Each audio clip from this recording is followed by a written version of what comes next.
Persistencia en el Antiguo Testamento. Página 6. Texto de su persistencia. En Éxodo 17, 5 al 7, declara que durante el peregrinaje de Israel por el desierto, Dios le ordenó a Moisés que golpeara una roca en el monte Horeb para saciar la sed de todo el pueblo. Llama la atención que el libro de Hebreos nos dice que la roca que le seguía era Cristo. Y llama la atención, ¿por qué?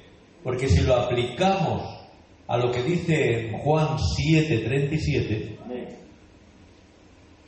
cuando el último y gran día de la fiesta, y cuando habla del último gran día de la fiesta, estaba hablando de la fiesta de los tabernáculos. ¿Qué pasaba el último y gran día de la fiesta? Había una purificación del altar del templo. El sumo sacerdote, juntamente con los demás sacerdotes, con vasos del templo de oro y plata, llegaban hasta el estanque de Siloé. Allí llenaban las vasijas de oro y plata con esa agua y llegaban hasta el altar del atrio donde se sacrificaba y vertían el agua para purificar. ¿Pero de dónde era esa agua? De un estanque.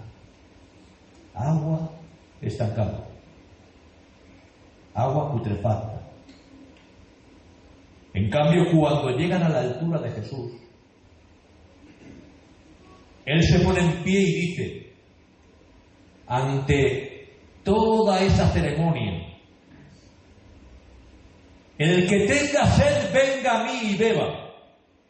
Y como dice la Escritura, de su interior brotarán ríos de agua viva. Y sigue diciendo, y esto decía del Espíritu Santo que iban a recibir.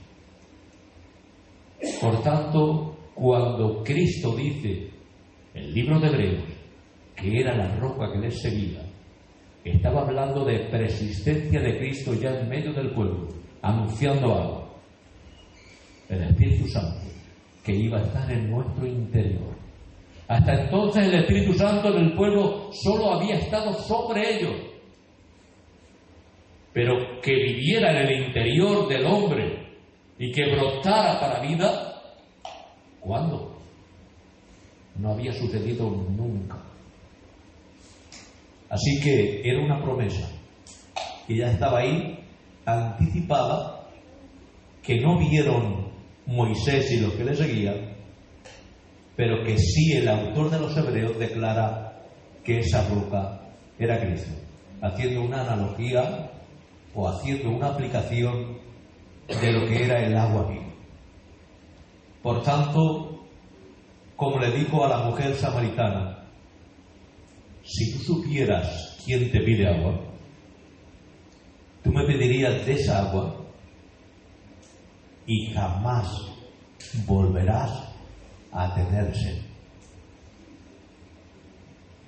¿Dónde estaba el pueblo de Israel? En el desierto. Allí hay mucha sed, ¿verdad? Pues si la roca, Cristo, les seguía, no iban a padecerse. Eso es lo que le estaba diciendo. Aunque estéis en el desierto, si estáis conmigo, vais a estar saciados. Y qué bueno, que muchas veces pasamos por el desierto, pasamos por el horno de fuego, pasamos incluso por el valle de sombra y de muerte, pero la roca que es Cristo está con nosotros. Y eso es súper importante, no importante, súper importante. No te sientas nunca desvalido ni solo. Él ha prometido que va a estar contigo, no un día, sino siempre.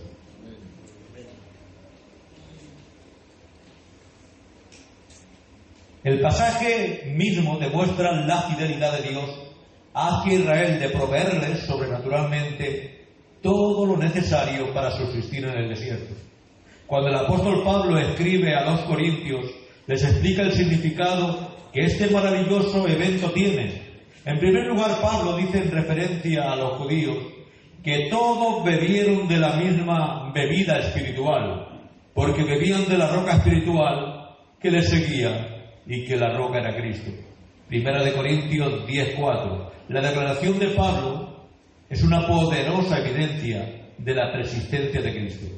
Antes de su nacimiento virginal en Belén, al mismo tiempo el pasaje que explicita referencia, envolviendo el activo que el eterno Hijo de Dios tuvo en la provisión de las necesidades del pueblo. Otros pasajes mesiánicos también testifican de la persistencia de Cristo antes de su nacimiento en Belén. Por ejemplo, David escribe en el Salmo 2:7: yo publicaré el decreto. Jehová me ha dicho, mi hijo eres tú. Y podemos decir, ¿había dicho Jesús a alguien, mi hijo eres tú? No. Había dicho en general, es decir, no en singular, sino en plural, dirigiéndose a algo. Si vamos a Génesis 6, ¿qué nos dice? Y vieron los hijos de Dios a las hijas de los hombres. Ha habido ahí una controversia e incluso se ha creído que ángeles descendieron del cielo y tomaron mujeres para sí. Y de ellos nacieron los hijos de renombre o los hombres de renombre. Pero va a ser que no. Sencillamente por una razón. Dice Jesús, allí seremos como los ángeles, que ni se casan ni se dan en casamiento. Otra sencilla razón. El anticristo, que va a ser el ser humano más diabólico de la existencia de la humanidad, porque a él le va a ser dado todo el poder, no es hijo de Satanás, es una persona poseída. Entonces podemos decir, ¿por qué le llama hijo? Sencillamente por obras. ¿Dónde tenemos un contexto? Nosotros somos hijos de Abraham. Y le dice, si fueseis hijos de Abraham, las obras de Abraham haríais. Por tanto, vosotros no sois hijos de Abraham. Sois hijos de vuestro padre el diablo, porque las obras de él hacéis. Por tanto, vemos que los hijos que se ven en plural a lo largo de las Escrituras son por obras, no por engendramiento. Ahí vemos los hijos de Dios, las hijas de los hombres. ¿Quién son los hijos de Dios? La descendencia de ser. Aquellos que nos dice en el capítulo 4, versículo 27, si no me equivoco, empezaron a invocar los hijos de Set, empezaron a invocar el nombre de Yahvé. ¿Y quién eran las hijas de los hombres? La descendencia de Caín. Otra razón de por qué no podían ser ángeles. Si hubiesen sido ángeles, ni se hubieran ahogado los ángeles, ni su descendencia, porque hubiesen sido semidioses, como en la mitología griega. El agua no los podía matar porque un espíritu no puede morir. Por tanto, es una tontería, pero bien grande, que los ángeles se ahogaran con el diluvio. Hubiesen flotado como el corcho. Porque son espíritus. ¿Y el espíritu qué es? Cuando hablamos de espíritu, estamos hablando de algo. Cuando se habla de neuma, que ahí viene la palabra espíritu, quiere decir aire. ¿Por qué? Porque el espíritu, como no tiene forma, le dan la forma del aire. De ahí viene la palabra que conocemos mucho, neumático. ¿Qué es un neumático? ¿Qué tiene un neumático? Aire. De ahí viene neumatología, la ciencia que estudia en sí el Espíritu Santo. Todas las palabras que empiezan por neuma tienen que ver con aire. Hasta hay palabras médicas en la medicina que viene con neuma y tiene que ver con los pulmones, que los que están llenos de aire. Así que descartamos en sí los hijos de los hombres como, los hijos de Dios como seres angelicales. Eso queda totalmente descartado, aunque lo vamos a oír por ahí, ¿vale? Porque doctrinas extrañas hay por todos los lados. ¿Quiere decir que si yo creo esto no soy salvo? No, eso da lo mismo. Son doctrinas periféricas que no tienen que ver nada con lo fundamental. Pero si sabemos lo cierto, mucho mejor. ¿Para qué queremos cosas que no sirven? Otro contexto que vemos que son hijos por obras. Libro de Job. Y vinieron los hijos de Dios a presentarse delante de Jehová, Yahvé. Y juntamente con ellos, ¿quién vino? Satanás. ¿Por qué dice eso? Para hacer una diferencia entre los ángeles buenos, los que son hijos por obras, y Satanás, que no era bueno. Ahí tenemos un contexto diferente con Génesis 6 y Job, y así se entiende perfectamente, unido a lo que hemos dicho de vosotros sois de vuestro padre el diablo, porque las obras de él hacéis. En cambio, nosotros hemos nacido de nuevo, algo muy diferente, porque no hemos nacido simplemente de carne, sino de espíritu. Hay un dicho muy popular que se dice teológicamente, es que el que nace una vez muere dos veces, y el que nace dos veces muere solo una vez. Así que como nosotros hemos nacido dos veces, solo vamos a morir una vez. Y los que tengan la suerte de vivir el tiempo del rapto, pues prácticamente ninguna. En cambio, los que han nacido solo una vez van a morir físicamente y después espiritualmente la segunda muerte, que es la separación eterna de Dios. Esa es la gran diferencia. Otros pasajes mesiánicos también testifican de la persistencia de Cristo antes de su nacimiento. En Belén, por ejemplo, David, hemos dicho que escribe, y de ahí hemos sacado mi hijo eres tú, que yo creo que se ha dicho algo. En su contexto inmediato, el pasaje se refiere al propio rey David como el ungido. Es decir, muchas veces los textos proféticos tienen un cumplimiento inmediato y luego un cumplimiento mayor. Y ese cumplimiento mayor es Cristo, o cumplimiento pleno. Dos clases de cumplimiento.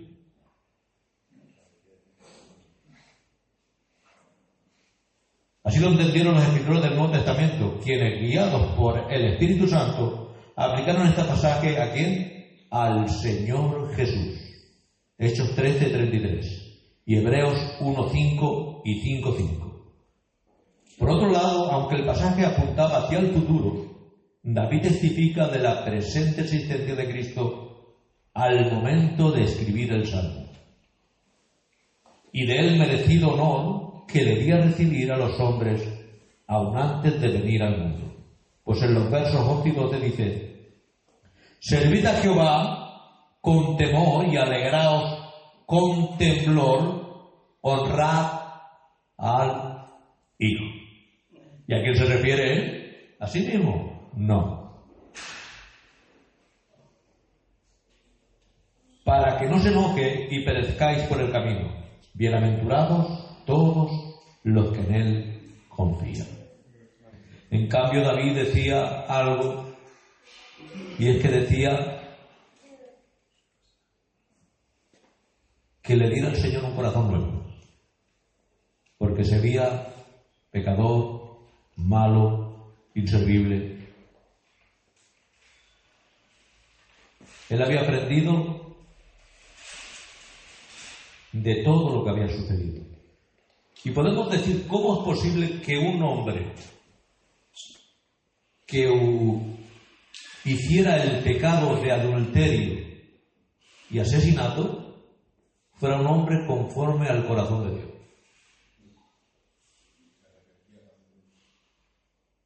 Sencillamente, el domingo lo ha dicho y ha dado la clave al instante. Porque se arrepentía de verdad. Es decir, ¿qué es tener un corazón conforme al deseo de Dios? Reconocer nuestro estado, reconocer nuestro mal, humillarnos delante de Dios y pedirle perdón. Porque todos pecamos. Y como nos dice Juan, el que dice que no peca miente. Porque se peca de acción, se peca de pensamiento.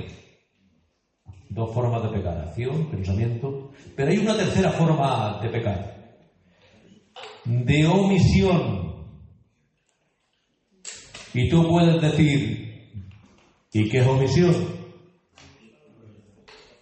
Tú puedes decir, yo no he hecho nada. Pues ya estás pecando por no hacer nada. Porque el que sabe hacer lo bueno y no lo hace, le es pecado.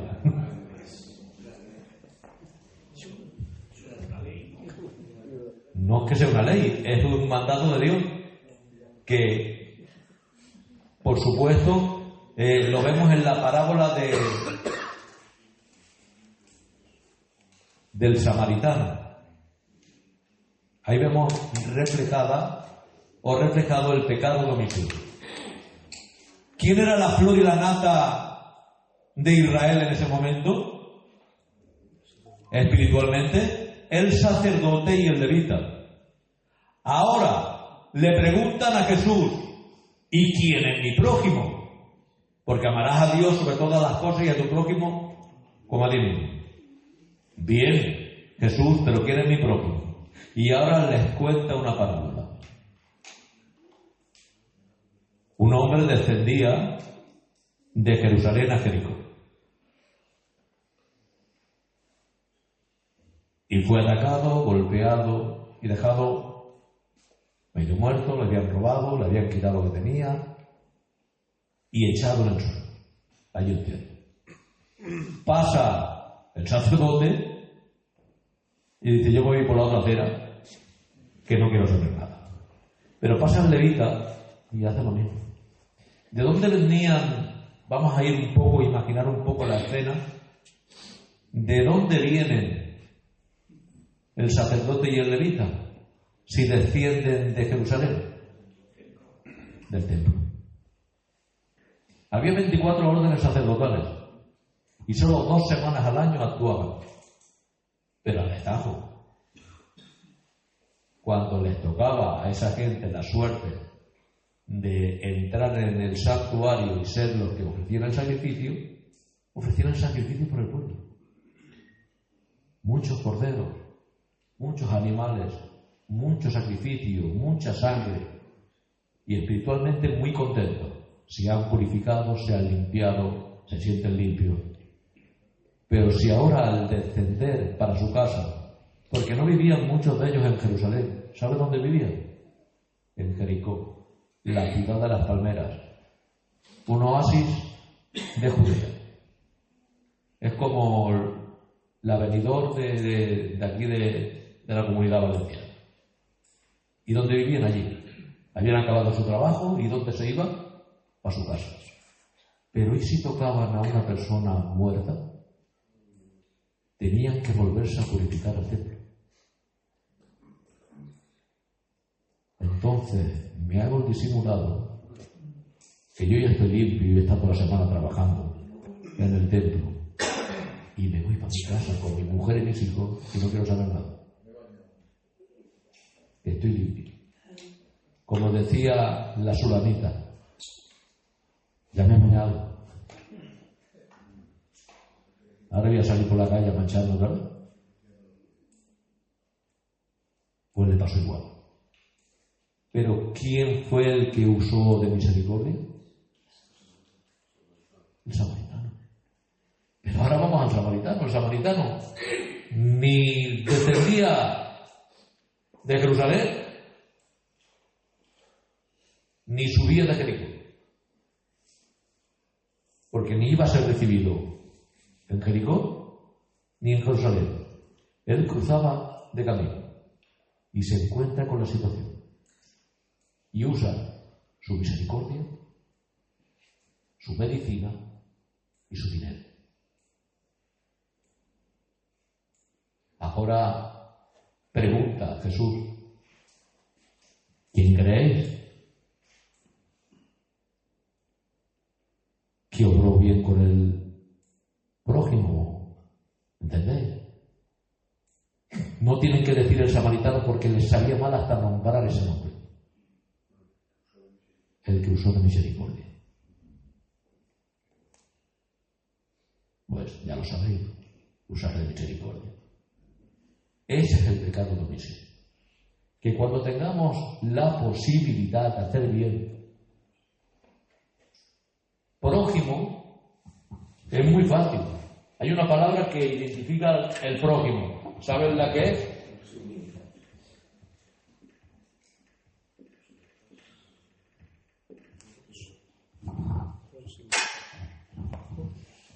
¿Qué es el próximo? Alguien que está cerca. Así que no te vayas a hacer el bien al que está a 500 kilómetros.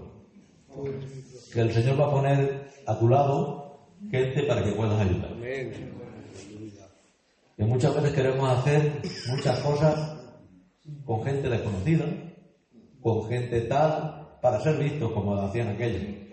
Pero no, vamos a ayudar al que tenemos cerca y al que tiene necesidad. Y te digo algo, como dice la palabra, y mayormente a los de la fe. Porque si no podemos ser como dice Santiago. Hace frío, abrigados y comer. Pero le hemos preguntado si tienen comida o tienen abrigo.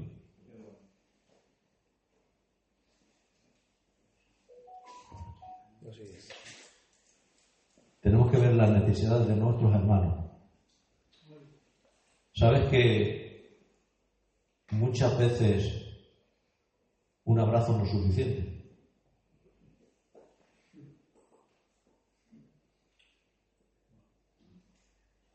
Y una necesidad se puede suplir no solo con un abrazo, sino preguntarle qué le sucede, en qué te puedo ayudar.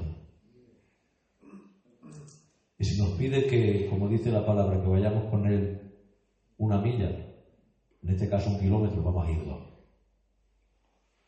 Vamos a estar a su lado. Y entenderemos lo que le hace falta. Porque muchas veces no se trata de dinero. Se trata de ánimo, de consuelo. Se trata de amistad. Se trata de tener a alguien al lado que nos pueda levantar. Porque cuando uno está caído, qué pena. ¿Sabes que a veces sucede que vemos a uno que ha dejado de venir al culto? Y viene al culto, yo qué sé, a los 6 meses al año. Y en vez de darle un abrazo y decirle, te echamos de menos, le decimos, vaya hombre, ¿dónde estaba? A buena hora viene. ¿Sabes lo que le hace? Ya no viene. Se ha tenido que armar de valor para volver, porque no tiene casi fuerza. Y nosotros, en vez de darle un abrazo y recibirlo, como hizo el padre, con el hijo, tomamos la condición del hermano mayor,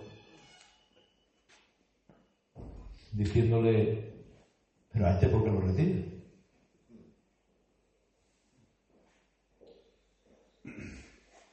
Así que vamos a ser hermanos mayor de verdad, pero pareciéndonos al hermano mayor de verdad, a Cristo. Tío Pichot, una pregunta. Y cuando dice Juan pecado de muerte, que está hablando del pecado, ¿el pecado de muerte a qué se refiere ahí, Juan? Pecado de muerte, hay un pecado de muerte, el pecado de muerte más grande, ¿sabes cuál es? La apostasía. Dice que el que no ama a su hermano es un homicida. ¿Queréis más pecado que ese?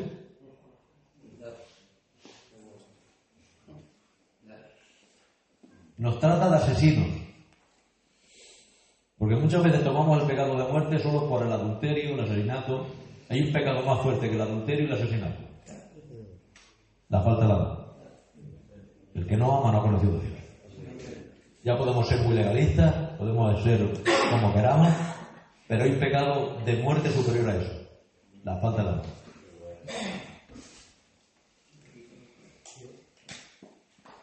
¿Y qué diferencia hay entre un pecado de muerte y un pecado que no se llama pecado de muerte? Todos son pecados de muerte, pero cuando la base católica nos ha dado como los pecados veniales y los pecados mortales. Unos que son más lícitos y que se pueden hacer y se hacen, y otros pues que... ¿no? El pecado es pecado. El pecado es pecado. Y el que no se arrepiente de su pecado está en pecado. Pero tenemos que entender que no es lo mismo echar una mentira que matar a 3 personas. Es lógico, ¿no? Más, por echar una mentira, pues te puede llevar un problema, pero no te van a encerrar. A no ser que la mentira sea muy gorda y se haya hecho un agravamiento muy fuerte, que también puede ser. Pero delante de Dios está en pecado una cosa como otra. Tenemos que decir también eso. O sea, que no tiene el mismo peso una cosa que otra. No tiene el mismo peso, pero te hunde. Se hunde una piedra de 20 gramos y una de 500 kilos. La echamos al agua y se hunde el agua. Una hace más ruido. La diferencia puede ser la consecuencia. Pero las dos se hunden. Por tanto, hijitos, no pequéis, como dice el capítulo 2 del 1 de Juan. Pero si pecáis, tenemos un abogado, que todo lo dejamos en sus manos y él lo arregla. Y lo más hermoso, toma nuestros pecados, nos echa al fondo del mar, cuando nos arrepentimos de verdad, y no hay memoria de ellos. Borrón y cuenta nueva.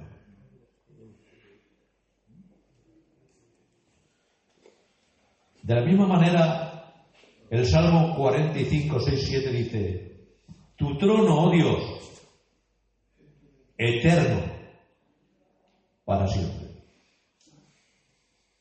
Tu trono, Dios, eterno para siempre.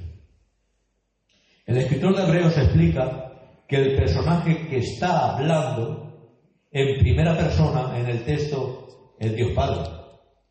Y el personaje a quien se refiere en su segunda persona, como tú y como Dios, el Señor es el Señor Jesucristo. Hebreos 8, 9. Hebreos 1, 8, 9. Hay un triple énfasis en el Salmo. En primer lugar, se encuentra la referencia a Cristo como el Rey exaltado, es decir, como Mesías ungido, cuyo cetro de justicia es el tiempo en tiempo presente. El cetro del reino es en segundo lugar, en referencia al trono del Mesías, que dice que es un trono eterno para siempre. Hubo una promesa a David diciéndole que no faltaría quien se sentara en el trono, es su descendencia. ¿Y cómo le llamaban a Jesús? ¿Hijo de quién? Hijo de David. Por tanto, esa profecía fue cumplida en Cristo. Pero, hermano, digo, no se considera que se cumplirá en su segunda venida cuando se siente. Sí, por supuesto. Te estoy diciendo que se cumple en él, que va a ser él, Pero claro, llegará un momento en el que le va a reinar. Él es el rey. Más, ¿por qué lo crucifican? Jesús Nazareno, rey de los judíos. Mateo y Lucas nos muestran una genealogía para dar evidencia que venía de descendencia real y que era digno de tomar el trono. Cuando multiplicó los panes y los peces, quisieron hacerle rey, pero no querían que le hicieran rey por los panes y los peces, sino por lo que él era. Era el Mesías, el ungido, el Redentor, el Hijo de David. El Mesías Ben Yosef, pero también el Mesías Ben David. El hijo de José, en cuanto al sufriente, el hijo de David, en cuanto al que va a reinar y el que va a estar ahí en el milenio.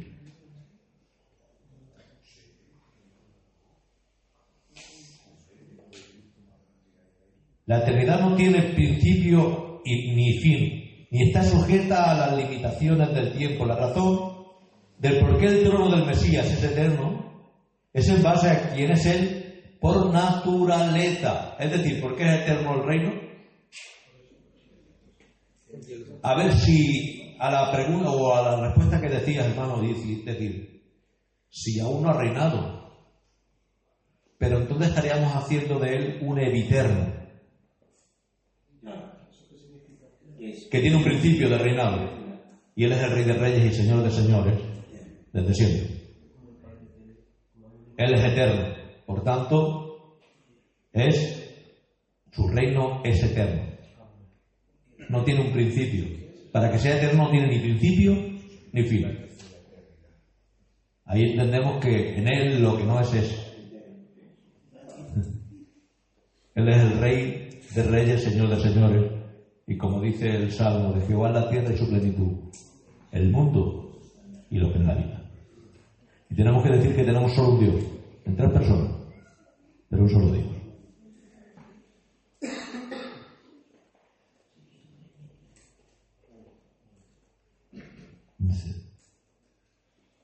Y el Mesías ungido, porque es Dios, es quien es el trono eterno. Si Jesús existía en la eternidad, solo hay una forma de describir lo eterno.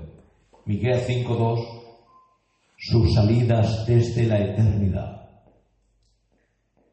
Y tú, Belén de Éfrata, hablando de dónde iban a nacer, pero dice sus salidas desde la eternidad. Estas salidas de Cristo alcanzan hasta la eternidad del pasado. Y hemos dicho que la eternidad que tiene, que ni tiene principio ni tiene fin. Y ahora, ¿por qué el Señor nos dice a nosotros que nos da vida eterna? Sería una pregunta, ¿verdad? Si somos eviternos o sempiternos, que tenemos principio, ¿por qué nos dice que nos da vida eterna? Porque, como dice 2 de Pedro, capítulo 1, somos participantes de la naturaleza divina. Al ser participantes de la naturaleza divina, se adhiere a nosotros la eternidad. Vida eterna, porque es vida de Dios. Y yo os he dado vida. Si el Hijo del Hombre os libertare, seréis verdaderamente libre. Nos ha dado libertad y vida eterna. A nosotros que estábamos sujetos, atados, presos y muertos. Algo todo contrario.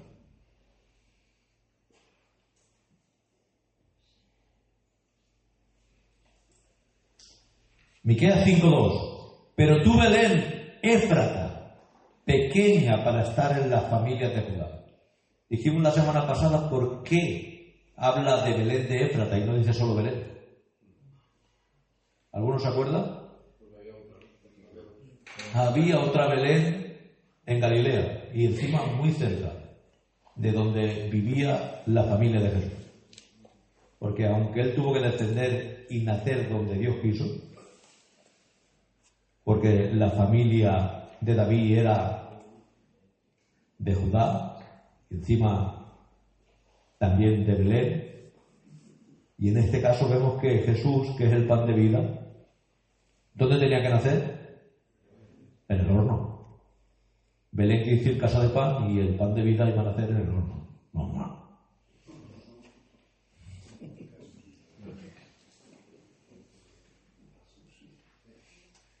Pero había un horno en Galilea y también un horno en Belén. Y él era del horno de Judá, de Éfrata. Miqueas claramente señala la proximidad de aquel que había de nacer en Belén. Estas salidas de Cristo alcanzan hasta la eternidad en el pasado.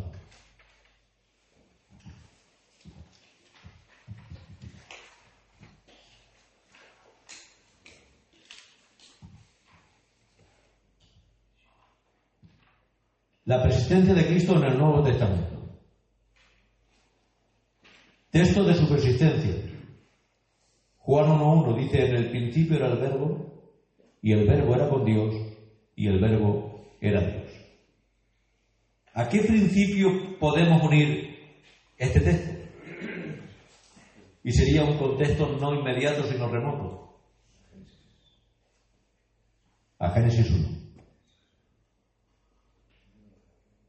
En el principio dijo Dios: hagamos.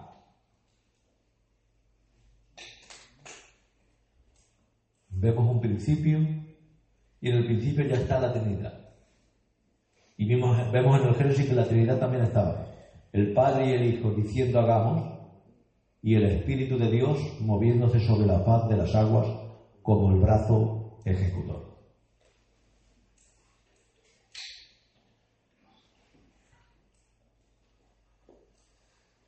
Vemos ahí, en el principio era el Verbo, y el Verbo era con Dios, y el Verbo era Dios. El Verbo, palabra, porque es la palabra, ¿verdad? Pero además el Espíritu es el viento. Para que salga la palabra, tiene que también haber viento, haber aire. Así que vamos a oír la palabra por el aire. Pero para que haya palabra tiene que haber mente. Mente, el Padre, el viento, el aire.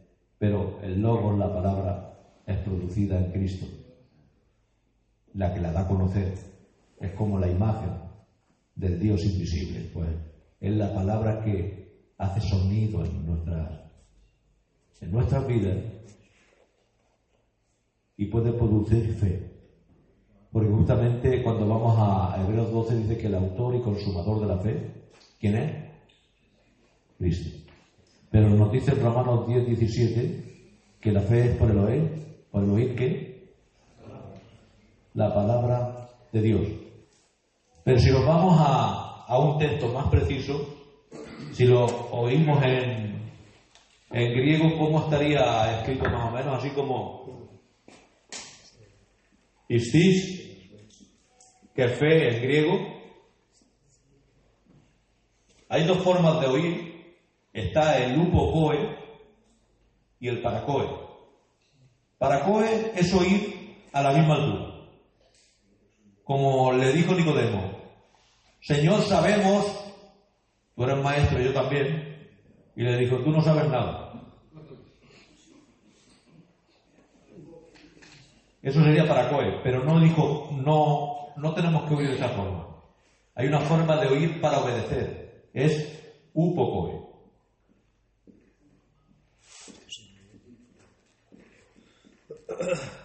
Oír para obedecer, oír desde abajo, en servidumbre. Manda que yo obedezco. Y luego sigue diciendo, rematar, que ahí viene la palabra rema, no logos, que el logos es la palabra, pero el logos, la palabra, sería toda la palabra. Pero el rema es la que se hace personal en nuestra vida.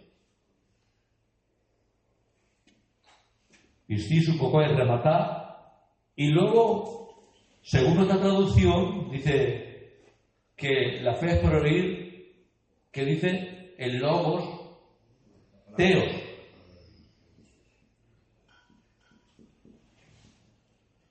Pero que en realidad en el griego no dice teos, dice Christos. Pistis un poco es rematar Christos. La fe es por oír, para obedecer, el rema de Cristo. Y es diferente, ¿eh? Así como lo dice Cristo. Y eso lo tenéis en el 10:17 de Romano.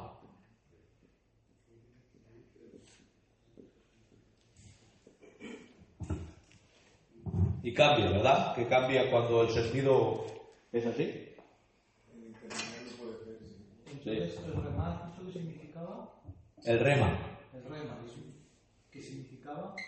La palabra personal, la que se hace personal en nosotros, la que nos llega, la que nos alcanza, la que produce fe, claro. Si no nos alcanza, si nos entra por un oído y sale por otro, no. Pero la que entra y llega al corazón, por supuesto. Ahí tenemos en el principio era el verbo, y el verbo era con Dios, y el verbo era Dios. En el principio esta expresión se refiere al tiempo antes que el universo fue creado por Dios, lo que indica claramente la preexistencia del verbo, unido a Génesis 1:1 como hemos dicho. El verbo es el término griego, logos, es muy rico en significado, palabra, mensaje, proclamación, declaración, mandato, asunto. En la época del Nuevo Testamento el logos tenía connotaciones muy especiales, tanto para los judíos como para los gentiles. Para el judío, por medio del Septuaginta y otros escritos en griego, significaba la presencia poderosa y creativa de Dios. Salmo 33:6, Génesis 1:3, 6:9, 14:20, 24, Isaías 55:11. Ahí vemos en sí muchas palabras que hablan del logos. ¿Y por qué aparece la palabra logos en un pueblo judío que ahora ya no habla hebreo? En tiempos de Cristo habla arameo. A mí me da un poco de gracia cuando un predicador se sube al púlpito y dice: y Jesús habló en arameo para que nadie lo entendiera. Y se quedan tan contentos. Y la gente dice: qué bien. Pero si hablaban arameo todos. Lo que no hablaban era hebreo, era diferente. El hebreo era el idioma solo de la religión, ni muchos ni sabían. Pero el arameo lo hablaba todo el mundo. Era el idioma que tomaron en Babilonia, y cuando vuelven de Babilonia ya no hablan hebreo. Hablan arameo. El hebreo se queda simplemente para la religión. Pero localmente hablaban arameo. Y cuando era un idioma más, como decirlo, más grande en cuanto era un idioma que conocían toda la gente, la helenización, es decir, cuando Grecia conquista por medio de Alejandro Magno, la helenización se hace, masiva en todo lo que es Asia, norte de África, incluso llega allí, Europa. Es decir, el griego es el idioma que rompe con todo, que sería semejante al inglés de hoy en día, que muchas veces tenemos que tener anglicismos por todas partes. ¿Por qué? Porque están ahí a la luz del día. Entonces tenemos que tenerlos sí o sí. Pues en aquel momento, ¿por qué se escribe el Nuevo Testamento en griego? Claro, porque era la lengua que conocían toda la gente. Si hubiesen escrito en arameo o hebreo, era solo para ellos. Pero el Señor dijo: y me seréis testigos en Jerusalén, en Judea, en Samaria y hasta lo último de la tierra. Por tanto, tenía que ser un idioma internacional. Y por eso se opta en escribir ¿en qué? En griego. Pero había habido una traducción anterior a lo que son los escritos del Nuevo Testamento, por eso vamos a ir. Y es que la Septuaginta es usada en tiempos de Jesús por el mismo Jesús, por los apóstoles, y estaba escrita también en griego. ¿Y por qué estaba escrita en griego? Porque uno de los Ptolomeos, es decir, cuando Alejandro Magno conquista todo, él muere muy joven, con 33 años, y su reino se reparte, o su imperio se reparte en 4 generales. Uno de ellos toma Egipto y se llama Ptolomeo, y de ahí viene la dinastía ptolemaica. Pero ¿qué pasa con la descendencia ptolemaica? Que el idioma que quiere analizar y hacer grande allí en Egipto, ¿qué es? El griego. No lo que se estaba escribiendo allí, que eran los jeroglíficos. Por tanto, hace lo que es la Biblioteca de Alejandría, nombre de quién, de Alejandro, y allí había los escritos de todo el mundo conocido. ¿Qué le faltaba? La Biblia hebrea. Y ahora cogen a 72 sabios, dicen, o 70 sabios, de ahí Septuaginta, hablando de 70, la Biblia de los 70, y traducen el Antiguo Testamento al griego. Primero el Pentateuco y después ya todo lo demás. Varios años, desde el 250 a.C. aproximadamente, que se hace el Pentateuco, hasta 180, que se termina, de Ptolomeo II a Ptolomeo VII. Así que han pasado varios, pero llegan a tener todo lo que es la Biblia en griego. Cuando llega el tiempo de Jesús, está la Biblia de los 70 con todo lo que es el Antiguo Testamento escrito en griego. Y es por ello que Jesús mismo usa textos de la Septuaginta.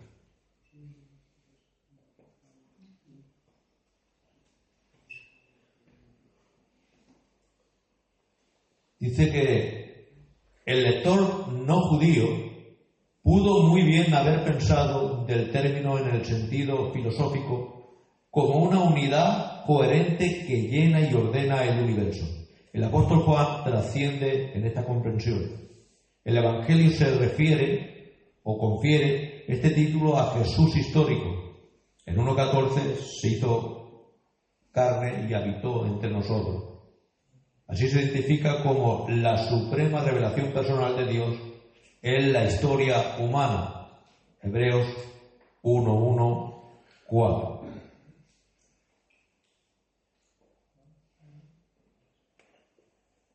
El Verbo era Dios. El Logos es igual con el Padre, en esencia y deidad. Con esta explícita declaración, Juan dice que Jesús es Dios, un énfasis a lo largo del cuarto Evangelio. Juan 3:13. Nadie subió al cielo, sino el que descendió del cielo, el Hijo del Hombre. Está en el cielo. ¿Qué vemos ahí? La omnipresencia. Juan 3:31-34. El que de arriba viene es sobre todos, y el que es de la tierra es terrenal, y cosas terrenales habla. El que viene del cielo es sobre todos, y lo que vio o oyó, esto testifica, y nadie recibe su testimonio. El que recibe su testimonio, este atestigua que Dios es veraz, porque Él es el que Dios envió, las palabras de Dios hablan. Pues Dios no da el Espíritu por medida. Llama la atención que dice que no da el Espíritu por medida. ¿Sabes cómo te ha dado a ti el Espíritu? Un río de agua viva, ¿cuánta agua lleva? no deja de, ¿verdad?, de manar. Por tanto, a cada uno de vosotros, y a mí también, nos ha dado un ministerio tremendo, el de la reconciliación. Así que por medio del Espíritu que tenemos en nosotros, podemos dar ¿qué de lo que tenemos? Hemos recibido de gracia.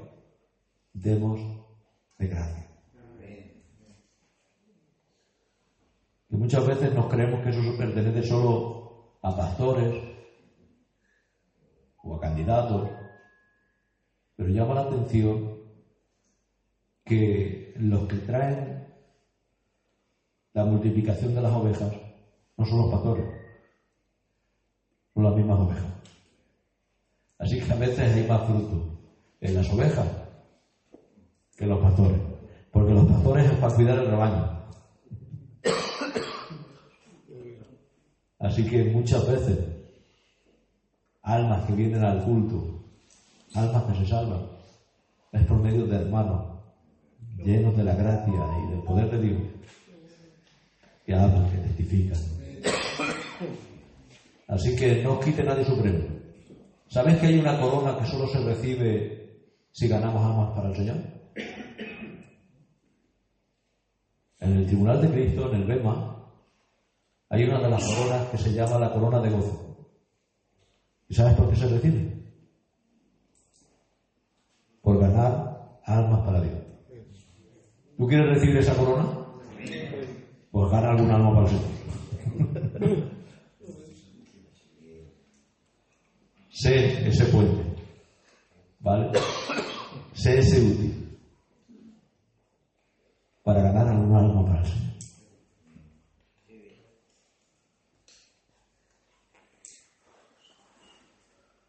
Juan 6:62. Pues que si vieres al Hijo del Hombre subir a donde estaba primero.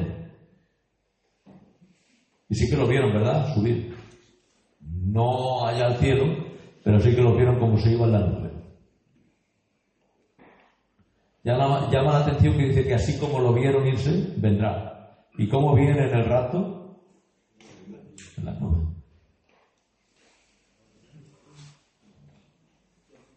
Juan 8:16. Y si yo juzgo, mi juicio es verdadero, porque no soy yo solo, sino yo y el que me envió, el Padre. El Padre que mora en mí, como dice Juan 14, el arte de la sombra.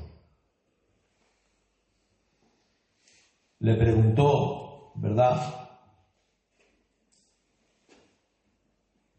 O le dijo, muéstranos al Padre y nos va. Tanto tiempo hace que estoy con vosotros y aún no me conoces, Felipe. El que me ha visto a mí, ha visto al Padre. Y si no me crees por eso, créeme por las mismas obras, porque las obras que yo hago, no las hago por mi propia cuenta, sino el Padre, que mora en mí, Él hace las obras.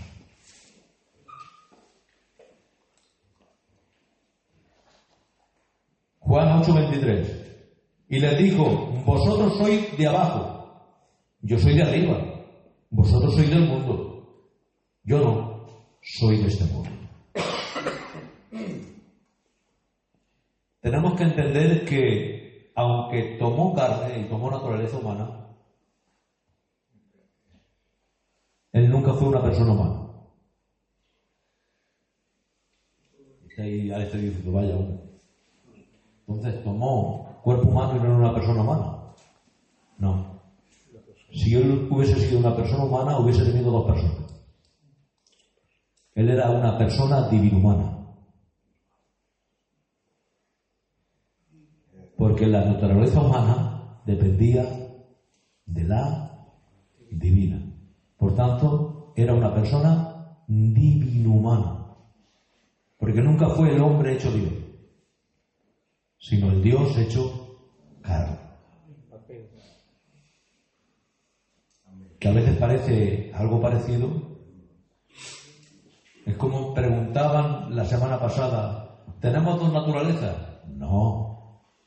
Nosotros tenemos una, aunque somos participantes de la naturaleza divina.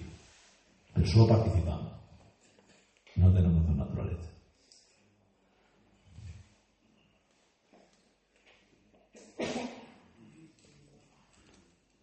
Juan 8:58, Jesús les dijo: de cierto os digo que antes que Abraham fuese, yo soy. Y podemos decir, claro, si él tenía aproximadamente en este tiempo 32, 33 años, ¿cómo puede ser que él diga antes que Abraham fuese, yo soy?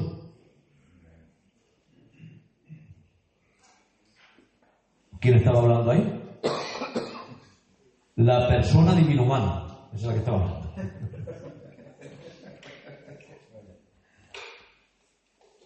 No la persona humana, la divino-humana.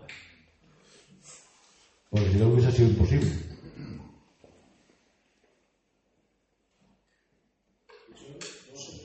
Sí, claro.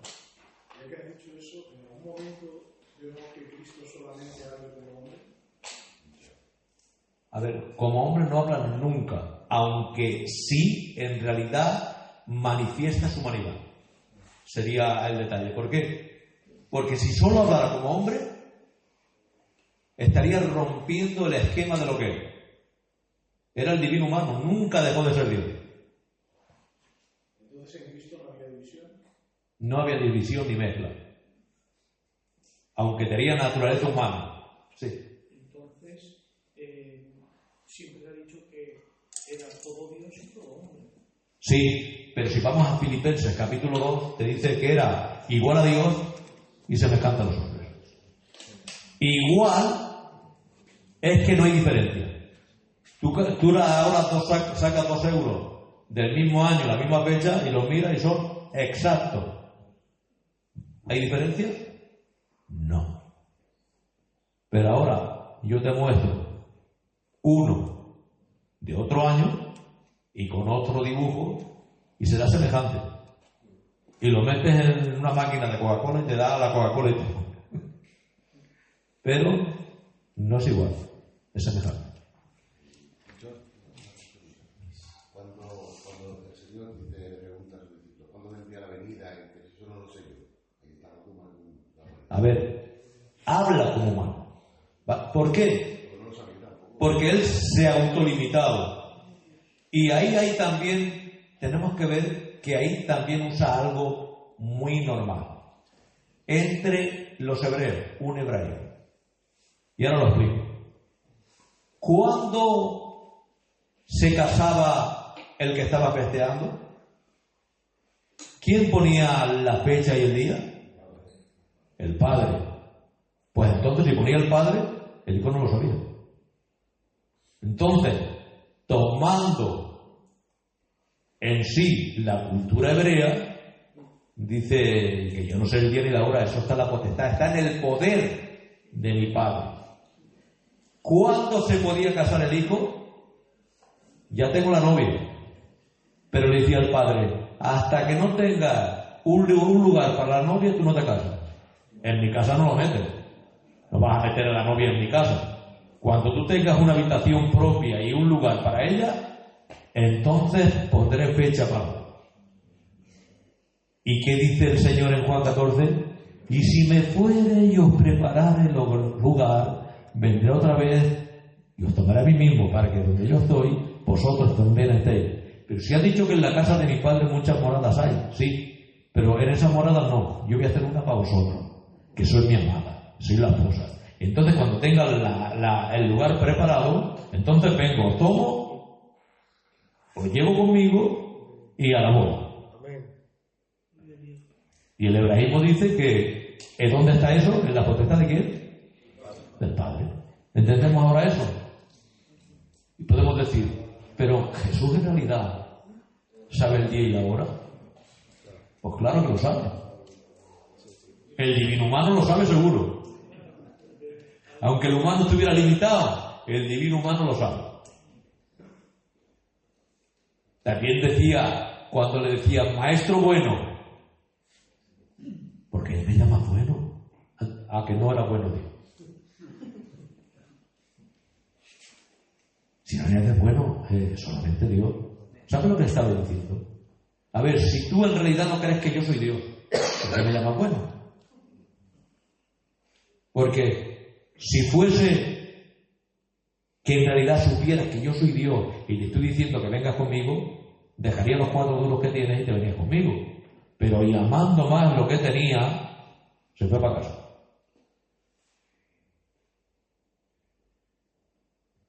¿No crees que si muchos hubiesen entendido que era Dios no lo hubiesen seguido?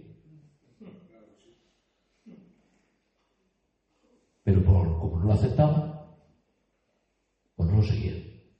Ni su propio hermano. Porque tenía 4 hermanos. Un Simón, un Judas, un Jacobo y un José. Pues ninguno de los 4 le siguió en vida. Tuvo que morirse e irse y entonces le siguieron. ¿No decían, hermano, que Santiago era hermano de Jesús? He dicho 4, Jacobo y Santiago es el mismo nombre. Vale. ¿Vale? Es el mismo nombre. Y Jacobo viene también de la raíz de Santiago, que luego es cambiado. Pero es el mismo nombre.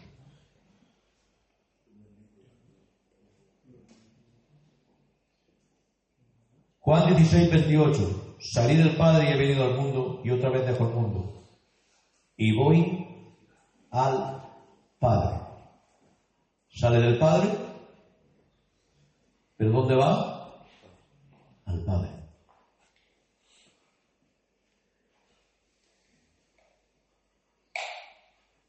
Ahora pues, dice Juan 17:5, la oración sacerdotal que estuvimos hablando la semana pasada.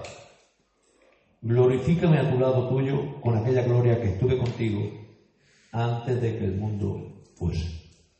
Llama la atención que, como dijimos, no dice antes de que me encarnara, sino antes de que el mundo fuese.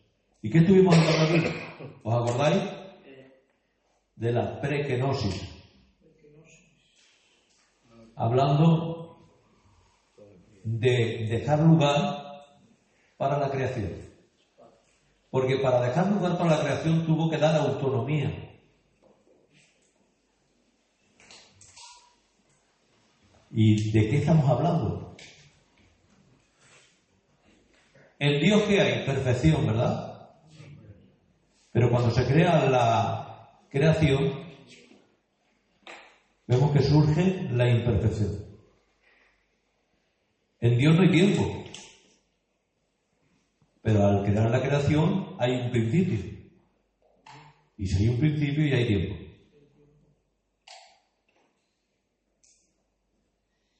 En el principio creó Dios los cielos y la tierra. Materia y espacio.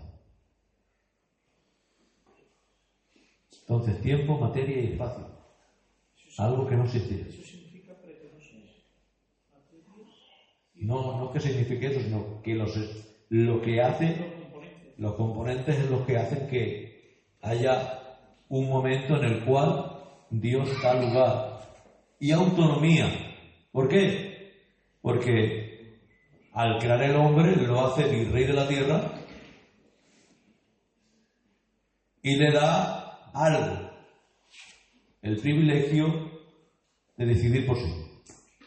Pero antes de crear el hombre ha creado una creación angelical.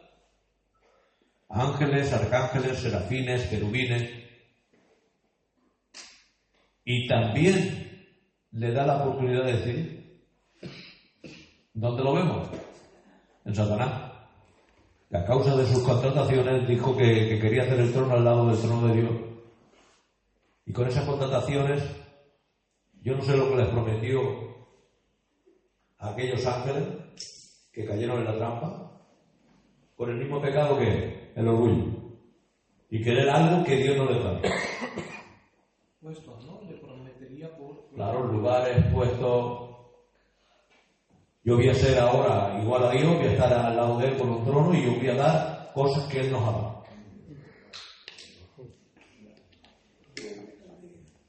Y como dice Apocalipsis 12, y con su cola arrastró la tercera parte de las estrellas. Se llevó un tercio, es decir, un 33%. Pero con el Señor aún está el 66%, el doble. Y encima con el Todopoderoso. Así que por muchos demonios que haya, hay el doble de ángeles. Y tenemos que decir algo, que dice que las arrastró ¿con qué? Con la cola. Es decir, no cara a cara y con bien y con verdad, sino con cola, con la mentira por detrás, con engaños. A eso se refiere con la cola.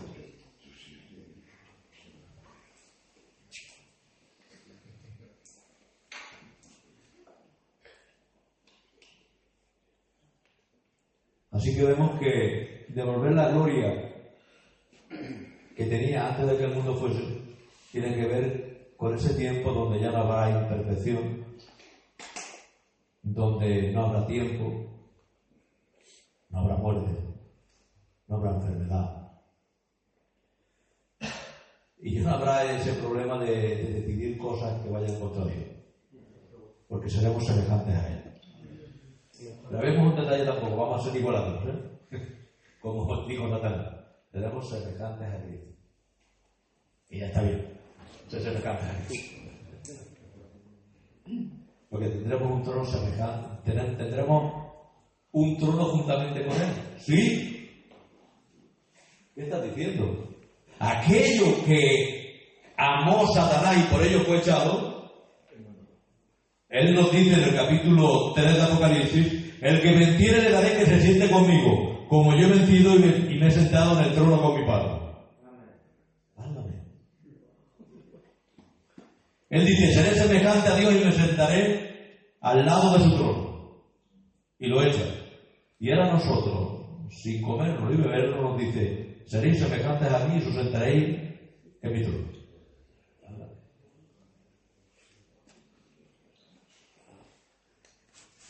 Y podemos decir por qué. Porque Dios es nuestro Padre y Él es nuestro hermano mayor. Y un hermano mayor quiere a sus hermanos pequeños a su lado. Así que mira qué privilegio tenemos. Casi nada.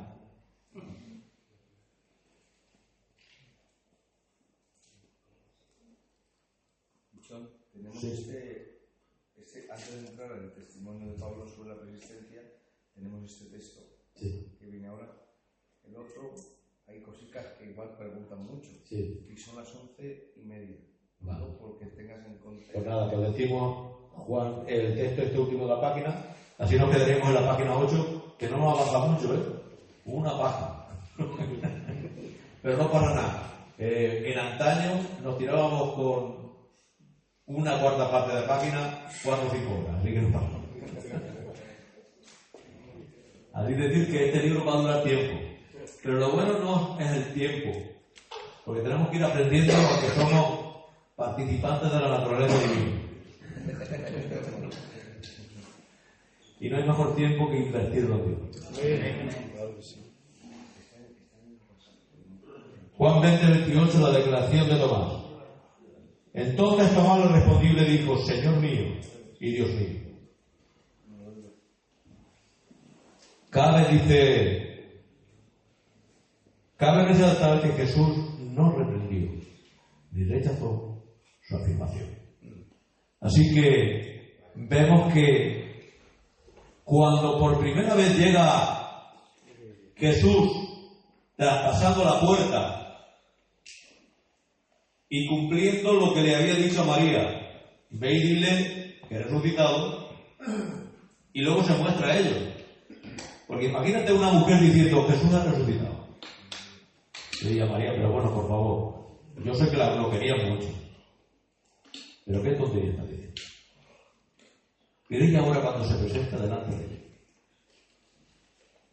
traspasando la puerta y diciéndole: paz a vosotros, recibid el Espíritu.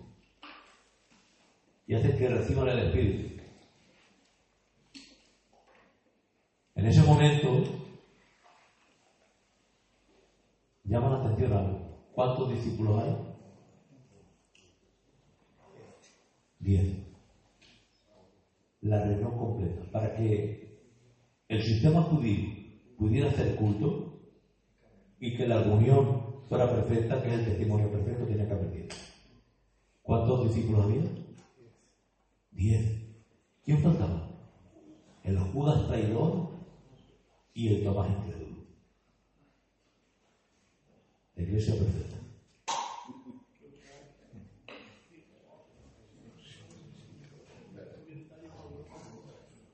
Pero ahora llama la atención que lo que puede hacer el Señor.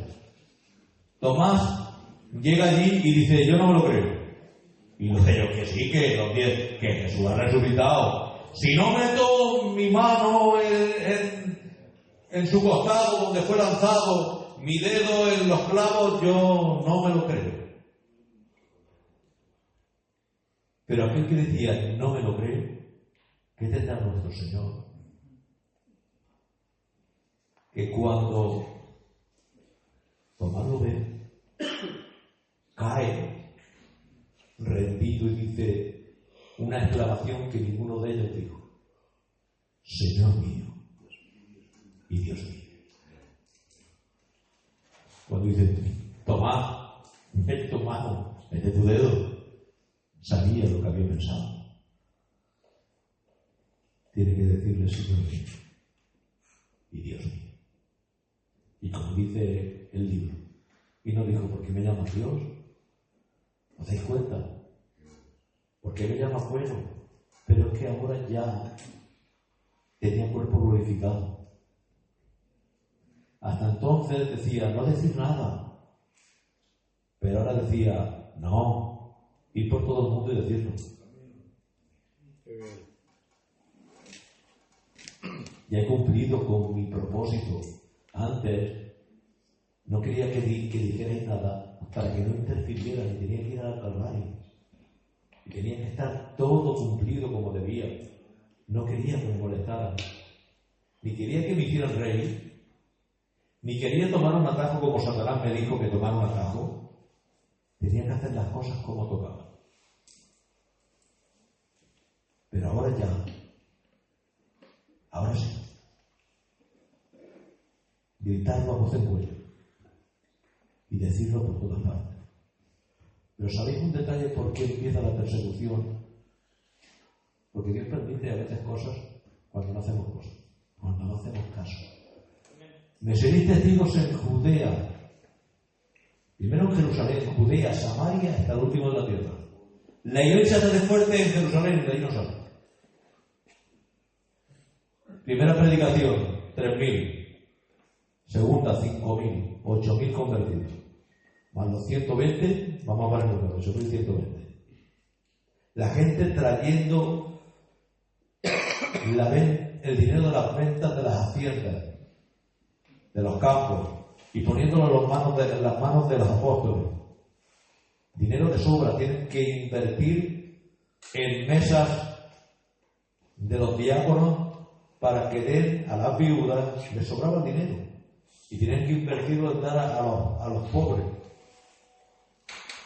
Es una maravilla, de aquí no nos vamos, Jesús. Tenemos una iglesia rica. Estamos bien, tenemos el poder de Dios. Hay milagros, hay de todo. Hay bendición por doquier. Pero que os he dicho que tenéis que salir de aquí. Ah, que no queréis. A ver cómo salís disparados. Persecución. Todos a rodar por ahí.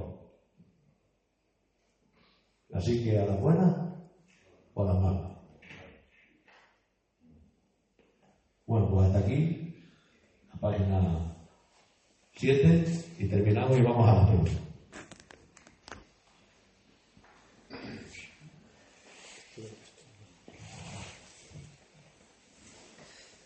Adelante, ¿qué preguntas por favor? Sí. Si tenía cuerpo glorificado, cuando Felipe lo tocó, ¿tenía las llagas aún abiertas? Por supuesto. Un detalle. Las heridas de Jesús, de sus manos y sus pies, su costado abierto, esas cicatrices van a estar para siempre. Amén. ¿Sabes por qué? Porque son la muestra de su amor. Y aunque es un cuerpo glorificado, Él quiere que permanezca. ¿Para qué? Para mostrar su amor. Hay una anécdota que habla mucho de esta situación, que escuché hace mucho tiempo y me hizo bien. Dice que había un hombre que era viudo, no había tenido hijos, y ya era mayor, tenía 60 años o así. Y la casa de los vecinos se prendió fuego. Murieron el matrimonio, pero quedó un niño con 5 o 6 años allí. ¿Sabéis por qué vivió? Porque este hombre de 60 años, en la casa ardiendo, se metió, cogió al niño, se quemó las espaldas, los brazos, quemaduras muy fuertes, pero al niño lo protegió de tal manera que no se quemó nada y lo sacó vivo. Ahora, como los padres habían muerto, ese niño tenía que ser adoptado. Y se presentó un matrimonio joven y este hombre. Y ahora el juez, que tenía que decir a quién le daba al niño la tutela de ese niño y que lo pudiera adoptar, dijo, está claro que se lo vamos a dar a este matrimonio, que va a tener un padre, una madre, lo van a cuidar, son jóvenes, pero antes de terminar de dárselo a ellos, este hombre se puso a ver y dijo, ¿tú qué puedes ofrecer? Soy viudo, tengo una casa, tengo dinero para que el niño pueda vivir y además estas heridas son señales de mi amor por él. ¿Sabe lo que hizo el juez? Dijo, no, para él. Así que esas señales nos mostrarán por la eternidad el amor que tuvo por nosotros, para que nunca se nos olvide.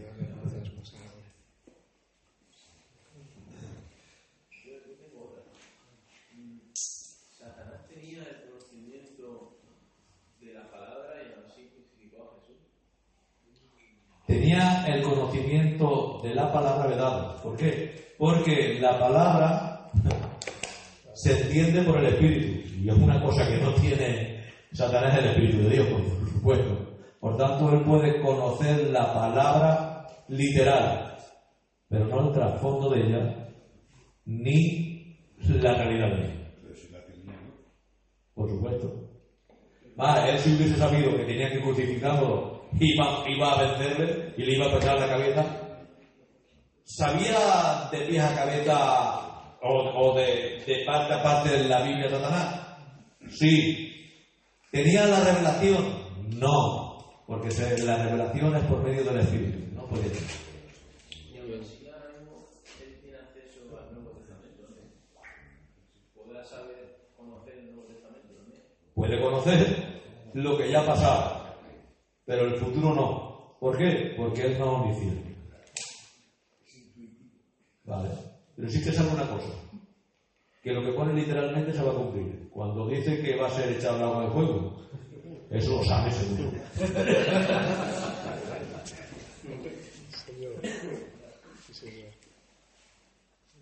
Una pregunta, los samaritanos cuando bajaban, había una costumbre también de los judíos, que cuando se veía a alguien muerto y no se sabía quién era, tenían la obligación de cogerlo y llevarlo al sitio más cercano, al pueblo más cercano, ¿no? A ver, era una obligación. Era algo que se tenía que hacer, como he dicho, como pecado, pero ya te he dicho que muchos pues, pasaban políticamente. ¿Por qué? Porque como en este caso no querían perder el tiempo y irse para otro. Como, a ver, obligación tenían de amar. Aunque fuesen que trabajaban en el templo y todo eso, había una obligación que lo permitía. Que hubiera una obligación o que hubiera un mandato de ayudar, como hemos dicho, no quiere decir que lo hicieran. Por eso estamos hablando que el Señor les dice que quién era el prójimo, quién hizo el bien. el que obró misericordia. Esto no lo lograron. Estaba permitido, yo estaba leyendo, y estaba permitido, o sea, que era como una obligación y estaba permitido, o sea, es como cuando el sábado se caía una burra y lo dejaba coger la burra porque se había caído. Sí, se caía, pero si estaba muerto, sí que estaba permitido, pero tenían que volver a purificarse, que es lo que hemos dicho. Sí, se tenía que purificar, claro. Eso, y no querían eso. Directamente. No es que nos pudiera al revés, tenían que haberlo hecho. Pero no que haberlo purificado. Una pregunta que estaba hablando con mi primo por el camino. ¿Por qué Juan dudó si Jesús era el Mesías? Sencillamente no dudó en sí de que fuese el Mesías, sino que era él o otro porque él esperaba a alguien. El Mesías Ben David, el que tenía que liberar al pueblo, y en este caso estaba bajo opresión de ¿quién? De los romanos. Por tanto, a él se le fundió los plomos diciendo: si yo soy el propulsor del Mesías y vine a libertarnos y a mí me quieren matar, esto parece que no lo entiendo. Y lo que hace lo hace muy bien. Él no dice no sigo a Jesús, es más, sus discípulos se los había dejado a él. Mira, si a mí ya dejadme, es necesario que yo vengo y que él crezca. Lo había entendido perfectamente, pero se le rompieron los plomos diciendo: ahora no entiendo, la ecuación no me sale, la suma no va de ser. Entonces lo que hace es algo muy, muy sencillo y muy noble a la vez. Y te pregunto, cuando Jesús ve a sus enviados: ¿eres tú? Dice Juan, o esperamos a uno. Le dice: los cojos andan, los ciegos ven, y a los pobres les he predicado el Evangelio. Le es suficiente. Entiende que es el Mesías Ben Yosef, el que viene a salvarnos espiritualmente. Y entiende. Él al verse preso interpreta con todos los judíos que iba a venir un salvador que iba a derrotar al otro. Eso es. Vale, su interpretación No la de él. Por ejemplo, vemos un Judas que también le pasó algo similar. Aunque es verdad que Satanás entró en su corazón el último día, él ya había premeditado antes de que Satanás entrara el venderlo. Pero ¿esta venta era por dinero? No. Porque si hubiese sido por dinero, yo tengo el dinero, salgo corriendo, me voy y ya está, que se apañe. Pero vemos que cuando lo toma y no sucede lo que él pensaba o lo que el demonio había puesto en su mente, que siendo Dios el Todopoderoso y el Salvador el que venía, como él está diciendo que tiene que ir a la cruz, a ver si rompo los planes. Si ahora lo vendo, lo van a apresar, él dice: aquí estoy yo, y acaba con ellos. Porque lo había visto hacer portentos tremendos de todas las clases. Es más, les había dicho ir por ahí en mi nombre y echaron fuera demonios, sanaron personas, hicieron de todo. Pero cuando ve que no le salen las cosas como son, va al templo, devuelve el dinero diciendo que lo suelten. Pero en vez de arrepentirse, volviendo a Dios, fue salvo, viendo que lo que había hecho no tenía perdón. Tampoco entendió que venía a salvarlo y tenía que morir en la cruz. Si lo hubiese entendido, ¿podía tener perdón ese hombre? Todos pueden tener perdón. Dice que si hay comunión con los hermanos y pedimos perdón, si confesamos nuestro pecado, Él nos limpia de todo pecado. La sangre de Cristo, dice, nos limpia de todo pecado. Pero en este caso vemos que en Él ya no estaba Él solo. ¿Quién había? Satanás. Entonces estaba difícil ya, ¿eh? Sí, se supone que estaba poseído. Ya estaba poseído. Y Satanás entró en él. Sí, tengo una pregunta. En los tiempos de Cristo, entonces ya había una Biblia escrita en griego. Sí, del Antiguo Testamento. El Antiguo Testamento. Y esta es la Septuaginta. Sí. Sí. Yo esto no lo sabía. Ya lo sé.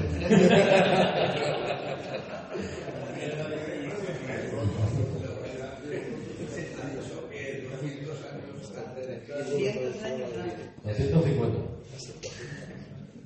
Yo me gustaría también que explicar, bueno, o que por lo menos, qué frase sería correcta para hablar de la naturaleza de Cristo, que era todo Dios y todo hombre. Es que escucho yo algo de... Entonces, ¿qué la frase fecha sería exacta, correcta? porque antes lo he dicho sí, pero ahora que me viene un poco a la memoria, si no me equivoco es del 180 al 150 antes de Cristo. Y te lo había dicho yo. De memoria, pues a veces 180 a 150 antes de Cristo. Sí, me refería a que siempre hemos dicho que Cristo era todo Dios y todo hombre, ¿no? Que he escuchado yo por aquí algo de... Cristian, ¿qué frase sería correcta para definir la naturaleza? Pues directamente a la palabra. A mí, igual a Dios, semejante a los hombres. Eso es. Es una palabra bíblica y real. Igual a Dios, semejante a los hombres. Igual a Dios, igual. Semejante, parecido.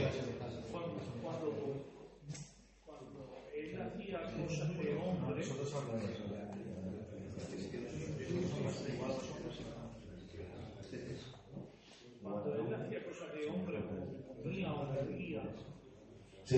ahí estaba digamos que también estaba ligado en la esencia de Dios. No, estaba como hombre, estamos hablando que tenía naturaleza humana. Cuando él comía, comía. Pero tenemos que ver algo, un detalle. ¿Comió el Verbo eterno antes de tener cuerpo? Sí. A menos que se comió un becerro que era bastante carne con Abraham.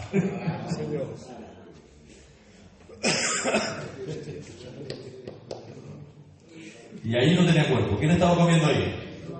El verbo. Era materializado. Era materializado, no era en carne. Pero ya como. ¿Lo podías explicar un poco acerca de la semejanza? Pues la semejanza podemos explicar sencillamente en algo.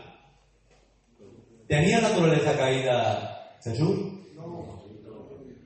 ¿Nosotros tenemos? Ya hay algo que no iguala a nosotros. ¿Podía pecar Jesús? No. Nosotros no podemos dejar de pecar. Tampoco es igual que nosotros. ¿Tenemos padre humano? Sí.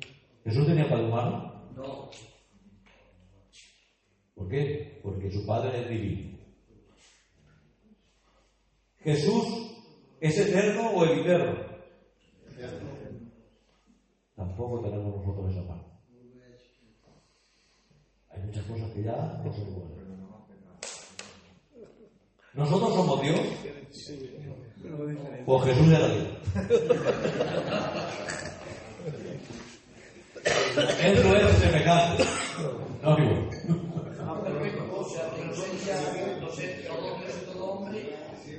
Sí que es bíblico, pero con sus diferencias.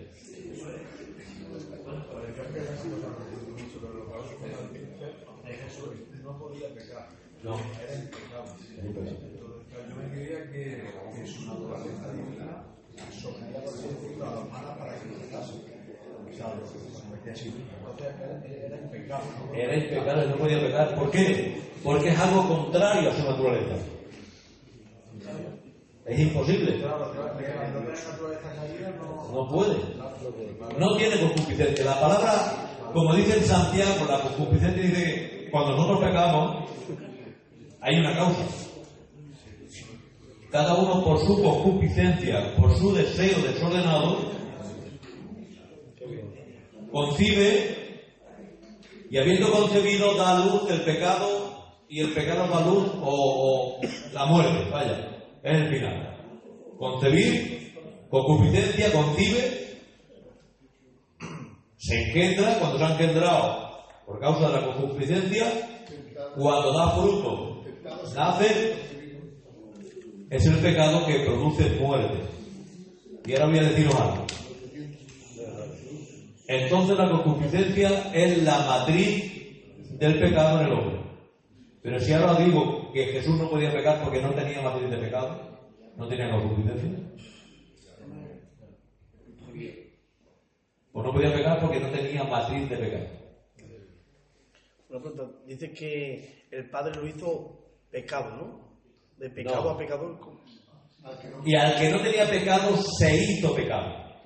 Pero cuando se hizo pecado era porque por el pecado que tenía sobre sus hombros. Pero ni un ápice de ese pecado pasó a su corazón. Lo tuvo externamente, no interiormente.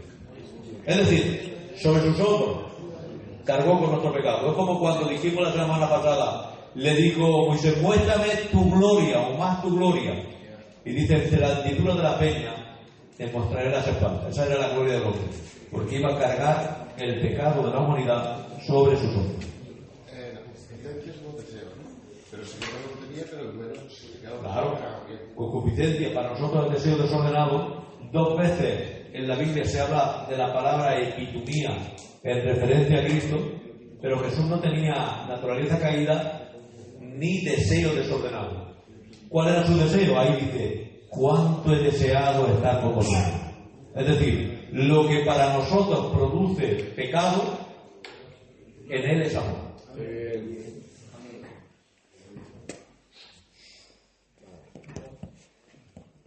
Yo tengo una pregunta, si puedo. Sí. Hablando un poco sobre el tema de los unitarios, que no creen en la Trinidad, cogen el texto de Isaías, el título mesiánico a Jesús, el Padre Eterno. Sí. ¿Nos puede explicar por qué a Jesús se le llama Padre Eterno, si no es el Padre? Sencillamente por una razón. Padre, es más, no dice Padre Eterno. Porque la palabra eterno es la palabra hebrea olam.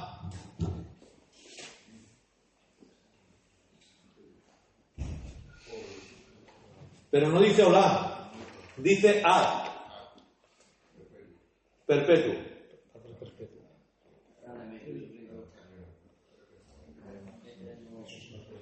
Hemos dicho que hay un Dios en 3 personas, pero el amor del Padre es el amor del Hijo y el amor del Espíritu Santo. Por tanto, Cristo nos dice que iba a ser Padre perpetuo, es decir, algo muy grande y tan tremendo. ¿Sabes cuál es el amor más parecido o igual al del Padre? El del hermano mayor. ¿Y quién es nuestro hermano mayor? De eso estaba hablando. Estaba hablando que íbamos a tener un hermano mayor que iba a tener el amor del Padre para cada uno de nosotros. Hijitos, ¿tenéis algo de comer? No tenemos. Echar la recta a la derecha. Y entonces había tantos peces como 153. Y podemos decir, ¿y por qué 153?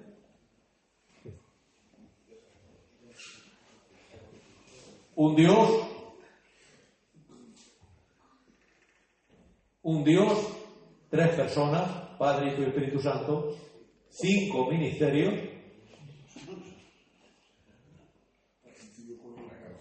el índice indicándonos el camino, el evangelista, el corazón, el más alto, el del profeta, el anular, el que nos ponemos el anillo, pero en el tiempo de la crisis lo metimos todo.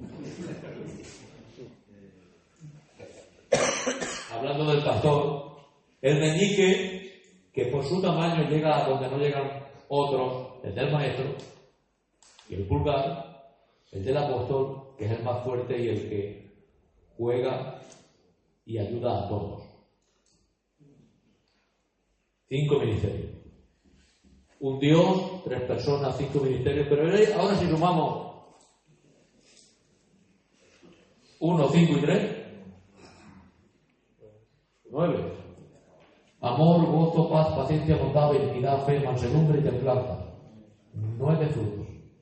Pero también 9 dones. Los dones de poder.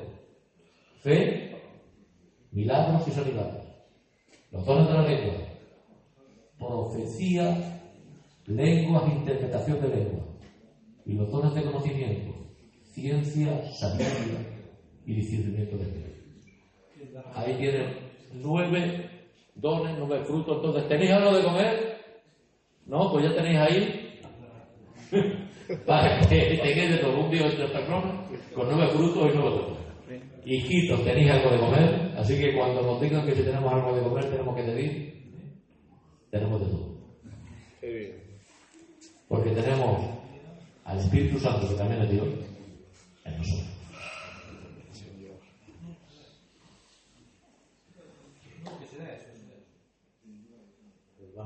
Pero una pregunta, tío.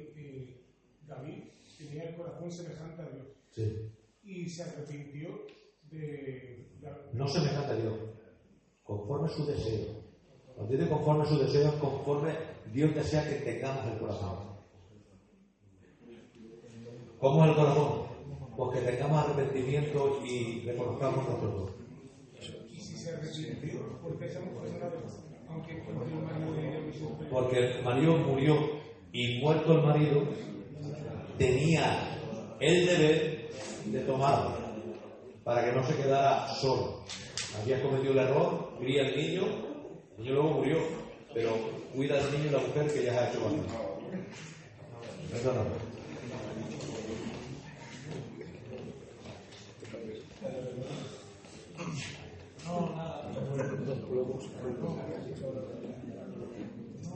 Damos 5 minutos más y terminamos. Cuando el Señor iba a liberar al demonio ganadero, dijo, ¿cómo te llamas? ¿Por qué el demonio le contestó por número? Somos legión. Porque era mucho, lo dice bien claro la Biblia. Me llamo legión, porque somos muchos. ¿Una legión qué era? Eran, según Tito Livio y Polibio, que eran 2 historiadores romanos, una legión contaba, una legión completa, eran de 4.200 a 6.300. Eso era una legión. Así que mira si era una legión. Como eran muchos, tenía un nombre. Somos muchos, somos legión.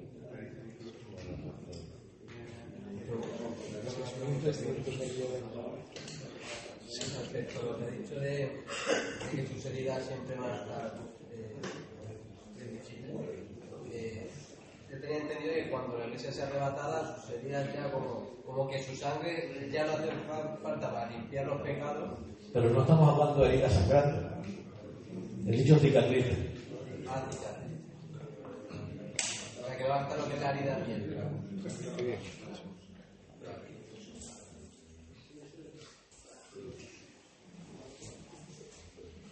3 minutos quedan. ¿Y por qué vendieron al Señor justamente por 30 y no por 50 o por 20? Porque era el precio de un esclavo. Y él vino como esclavo.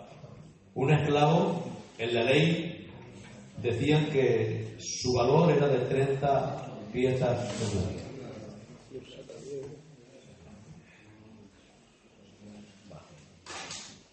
Eso por saber a cuánto sería más o menos a día de hoy, 30 monedas de plata. Pues os lo digo. Os lo voy a decir por lo siguiente. Lo vendieron por 30 monedas como esta. No eran de nadie. ¿Por qué? Porque en el templo no se admitía moneda romana. Era un shekel que estaba acuñado en la misma tierra de Palestina. Un shekel de Tiro. Tiro y Sidón eran 2 ciudades fenicias, que allí estaba el shekel de Tiro, de esa ciudad. Ese sí que lo tomaban ahí. ¿Qué era un shekel? Era lo que llaman en griego un tetadracma, que valía por 4 denarios. Por tanto, el precio que le dieron fue 30 ciclos, que serían 120 denarios. 30 por 4, 120. Ese era el precio. A dinero de hoy, imagínate, pues si un denario era un jornal, aproximadamente, un jornal bueno, ¿por qué? Porque un legionario que daba su vida en cada lucha que estaba por ahí, ¿sabes cuánto cobraba al año? 250 denarios. No cobraba 365 denarios, cobraba 250 denarios. Cuando el Señor pone la parábola y toma un denario, estaba dando un jornalazo. ¿Vale? Es como cuando dicen eso de que es que a mí solo me ha dado un talento. Estaba dando 6.000 denarios. Es decir, el dinero de una vida, un capitalazo. Así que si te ha dado un denario, te ha dado poco, te ha dado sustento para toda la vida, 6.000 denarios. Que a veces pues no contamos bien, ¿vale? Denario era un jornalazo.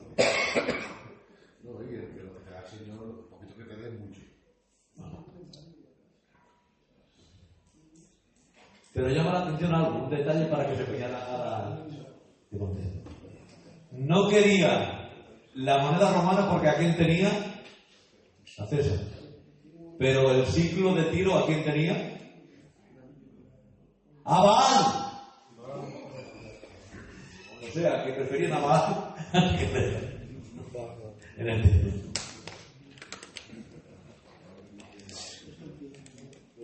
Hay un texto en 2 de Pedro, capítulo 2, verso 4, que dice que si Dios no perdonó a los ángeles que pegaron, sino que los arrojó al Tártaro, a prisiones de oscuridad, digamos que todos los demonios están aprisionados. No, hay en 3 lugares.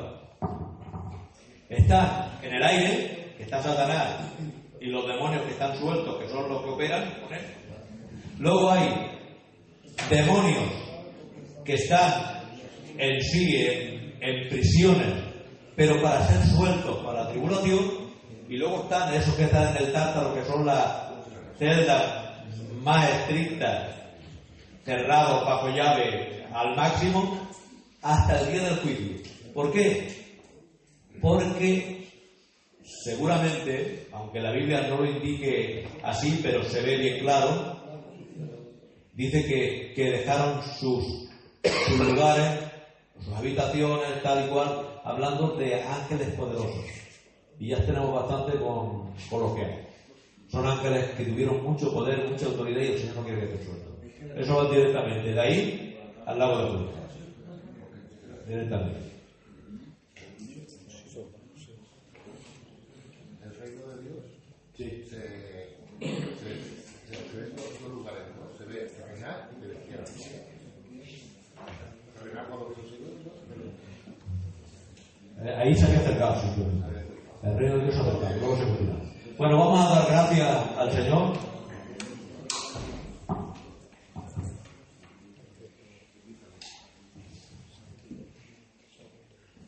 Nuestro hermano, para acá. Señor, muchas gracias por la reunión que hemos tenido, Señor.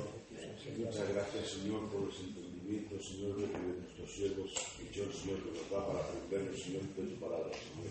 Muchas gracias por todo lo que estamos reunidos aquí, Señor, y todo lo que aprendemos, dalo por práctica, en el nombre de Jesús. Que el Señor lo bendiga poderosamente.